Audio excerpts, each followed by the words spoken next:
Recorded Books presents One Night Expectations by Laquette, narrated by Karen Malina White.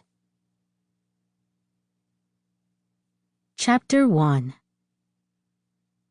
I said what I said. Amara Devereaux-Rodriguez sat at her desk on a Zoom call with her grandfather, internally reeling from the 5 words he'd just spoken.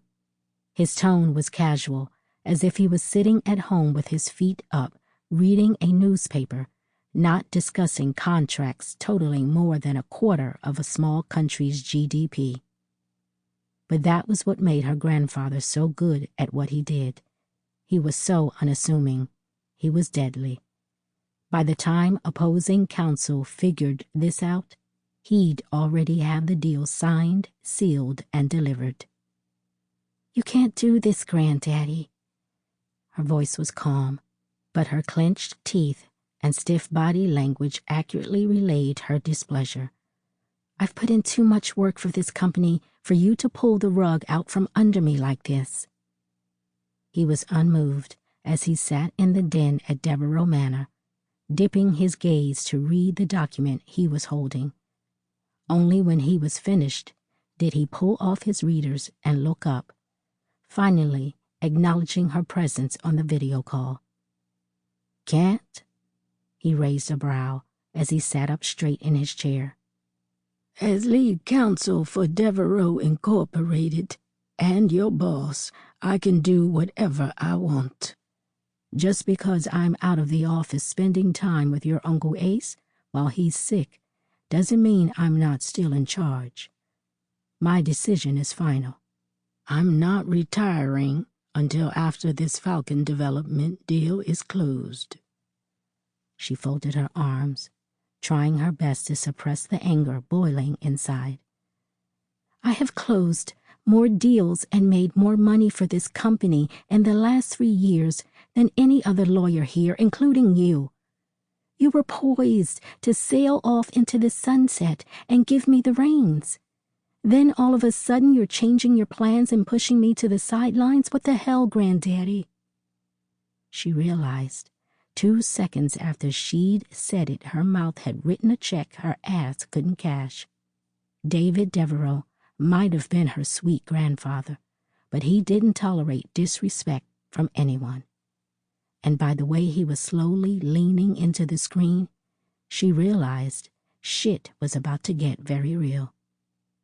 "That right there is the reason I'm not handing the reins over to you yet. You're brilliant and determined, but you don't know how to get what you want without bulldozing your way through every problem." "My methods have never been a problem before. Certainly not when I was making this company more money than it could count. I fail to see the problem now." "The problem?" He paused and stared into the screen.